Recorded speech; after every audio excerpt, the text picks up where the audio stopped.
Hello friends, स्वागत करती हूँ आप सभी का सितंबर शिल्पी होम साइंस क्लासेस में। फ्रेंड्स, अगर आपने मेरे फेसबुक पेज में मुझे फॉलो नहीं किया है तो वहाँ पे भी आप मुझे फॉलो कर सकते हैं। सितंबर शिल्पी डाल के मुझे सर्च कर सकते हैं।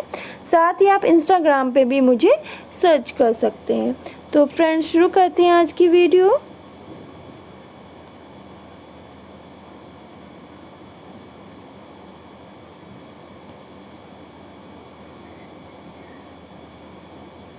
देखिए, आज हम लोग पढ़ेंगे स्तनपान अवस्था में आहार आयोजन। तो फीडिंग के समय कैसा आहार देना चाहिए एक स्त्री को, एक माँ को, तो इसके बारे में पढ़ेंगे। देखिए, क्या होता है कि स्तनपान, देखिए माँ का दूध क्या होता है, नवजात शिशु के लिए एक प्राकृतिक उपहार होता है, नेचुरल गिफ्ट होता है। ठीक है, तो यह उन सभी पोषक तत्वों से युक्त होता है जो आसानी से अवशोषित हो जाते हैं। तो इसमें कोई पोषक तत्व मिलाना नहीं होता है, इसमें नेचुरल रूप से सभी पोषक तत्व हो जाते हैं, हो मिलते हैं, जो बच्चे के लिए बहुत ही महत्वपूर्ण होते हैं। ठीक है, विश्व स्वास्थ्य संगठन कहता है कि 6 माह तक विशेष रूप से स्तनपान कराने की सिफारिश करता है। ये लिख लीजिएगा, ये क्वेश्चन पूछ भी सकता है कि विश्व स्वास्थ्य संगठन कितने माह तक विशेष रूप से स्तनपान कराने की सिफारिश करता है। तो आपका आंसर होगा 6 माह। इम्पॉर्टेंट है। ठीक है, स्तनपान के दौरान शिशु को पानी की भी आवश्यकता नहीं पड़ती। शिशु को जन्म के तुरंत बाद स्तनपान कराना चाहिए, तो सबको पता है। ठीक है, प्रथम 2-3 दिन, ठीक है, कोलोस्ट्रम नाम का पीले रंग का एक पदार्थ, तरल पदार्थ उत्पन्न होता है। शिशु को इसे अवश्य पिलाया जाना चाहिए क्योंकि यह प्रतिरक्षी तत्वों से भरपूर होता है। शिशु को संक्रमण यानी संक्रामक, जितने भी संक्रमक हैं उनसे बचाता है। ठीक है, उसके लिए वो क्या, प्रतिरक्षी का काम करता है। ठीक है, तो ये इम्पोर्टेंट है, नोट डाउन कर ले। अब हम लोग जानते हैं कि फीडिंग से क्या लाभ है, स्तनपान से क्या लाभ है। देखिए, क्या होता है कि ये नवजात शिशु की सभी पोषण संबंधी आवश्यकताओं को पूरा करता है। अब छोटा बच्चा खाना तो तुरंत खाने नहीं लगेगा, तो अब माँ का दूध पी के वो स्तनपान करके बहुत ही रिलैक्स फील करता है और उसकी जितने भी इम्पोर्टेंट पोषक तत्व हैं उसे मिल जाते हैं। यह अपेक्षित अनुपात और रूप में सभी पोषक तत्वों में भरपूर होता है। ठीक है, इसकी प्रोटीन की कम मात्रा गुर्दों पर दबाव को कम करती है और इसमें क्या होता है, जो प्रोटीन की कम मात्रा है वो क्या करती है, गुर्दों के दबाव को कम करती है। वो विटामिन सी को नष्ट नहीं होने देती। ठीक है, यह माँ व शिशु दोनों के लिए क्या है, सरल, स्वच्छ व सुविधाजनक आहार का एक तरीका है। यह दूध हर समय व उचित तापमान पे उपलब्ध होता है। ठीक है,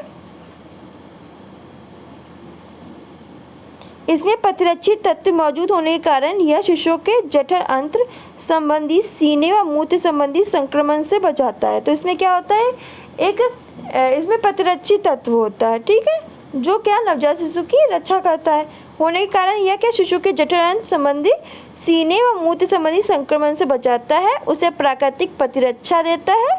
ठीक है, इसे एक नेचुरल, इसे क्या कहते हैं, प्रतिरक्षा देता है। ठीक है, उसकी रक्षा करता है। ये माँ को स्तन व अंडाशय के कैंसर से सुरक्षा प्रदान करता है तथा आपकी हड्डियों को कमजोर होने से बचाता है। ये माँ और शिशु के मध्य स्वस्थ, ठीक है, सुखद और भावात्मक इस संबंध के लिए बहुत सहायक होता है। तो इसमें क्या होता है, जब माँ बच्चे को फीडिंग कराती है तो इसमें माँ और बच्चे जो दोनों का जो बंधन होता है, संबंध होता है, बहुत ही स्वस्थ, सुखद और भावात्मक होता है। ठीक है, प्रेम से भरा होता है। ठीक है, बच्चा स्तनपान आमतौर पर 6 से 9 महीने करता है। ठीक है, समानता स्तनपान कराने वाली स्त्री के शरीर में पहले महीने में प्रतिदिन 500 मिलीलीटर दूध बनता है। नोट डाउन करिए, 5वें महीने तक यही मात्रा बढ़कर 1 लीटर प्रतिदिन हो जाती है। Note down. यही एक भली भांति पोषित स्तनपान कराने वाली माँ के शरीर में एक दिन में औसतन 800 से लेकर 850 मिलीलीटर दूध बनता है। तो इसको भी नोट डाउन कर ले। ठीक है, अब हम बताते हैं कि पोषक स्तनपान कराने के लिए जो स्त्री हो उसको कौन कौन से पोषक तत्वों की आवश्यकता पड़ती है। तो ऊर्जा, प्रोटीन, कैल्शियम, फास्फोरस, लोहा और विटामिन। ठीक है, इन पोषक तत्वों की उसे आवश्यकता पड़ती है। ठीक है, फिर मैं आपको बताती हूँ, इनके बारे में विस्तार से पढ़ेंगे। पहले हम लोग इसका आहार आयोजन जान लेते हैं। तो फीडिंग के समय आहार आयोजन करते समय इस बात पर ध्यान देना चाहिए कि स्त्री की पोषक तत्वों की जो आवश्यकता है वो बढ़ सकती है। तो जब फीडिंग कराएगी तो उसके पोषक तत्व उसकी आवश्यकता बढ़ सकती है, जिसकी पूर्ति के लिए माँ को अधिक भोजन, ठीक है, देना चाहिए। वो भी जब वो प्रेग्नेंट थी उससे भी ज़्यादा अधिक भोजन देना चाहिए। ठीक है, डबल। ठीक है, फीडिंग के समय खाए जाने वाले खाद्य पदार्थ गर्भावस्था में खाए जाने वाले खाद्य पदार्थों से भिन्न नहीं होते हैं। ठीक है, परंतु दूध स्त्राव को बनाए रखने के लिए इसमें ऊर्जा, प्रोटीन युक्त खाद्य पदार्थों की मात्रा बढ़ा देनी चाहिए। फिर फीडिंग में स्त्री के लिए आहार आयोजन करने से पहले यह जानना आवश्यक है कि वह स्त्री स्तनकाल की 0 से लेकर 6 महीने की अवस्था या 6 से 12 महीने की अवस्था में है। कितने महीने की अवस्था में है, कि वो 0 से 12 महीने की अवस्था में है कि 6 से 12 महीने की अवस्था में। यह किस श्रम श्रेणी की है, कि अधिक श्रम करती है कि कम या बहुत ज़्यादा, ठीक है, या बिल्कुल कम नहीं करती है। तो किस आय वर्ग की है, ठीक है, तो कितना वो अफोर्ड कर सकती कि नहीं, किस आय वर्ग संबंध रखती है, तो ये सब भी देखना चाहिए। समान रूप से फीडिंग के समय पर्याप्त संतुलित आहार प्रदान करने के लिए 5 खाद्य वर्गों में कम से कम 1 खाद्य वर्ग को अवश्य देना चाहिए। निम्न खाद्य पदार्थों का अधिक मात्रा में सेवन करना चाहिए। कौन कौन से?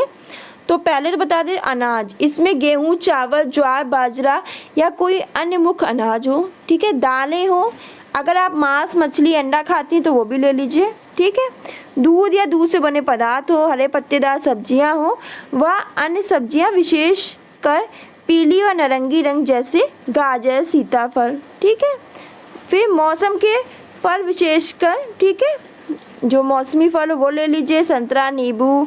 ठीक है, या अन्य फल भी ले सकते हैं, अमरूद, अनानास, आम, पपीता।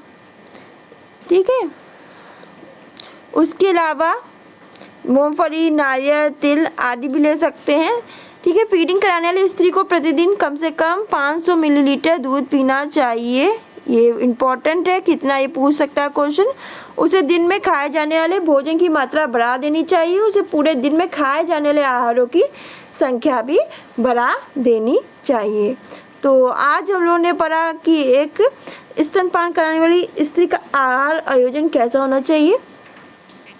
कल इसी का नेक्स्ट पार्ट पढ़ेंगे। कल हम लोग पढ़ेंगे कि कितनी मात्रा में, दैनिक मात्रा में पोषक तत्व देने चाहिए एक स्तनपान कराने वाली स्त्री को। ठीक है, और किन किन चीज़ों से परहेज करना चाहिए। तो कल के टॉपिक में ये रहेगा। आज के लिए बस इतना ही, मिलते हैं नेक्स्ट वीडियो में। तब तक पढ़ते रहिए, मुस्कुराते रहिए। धन्यवाद।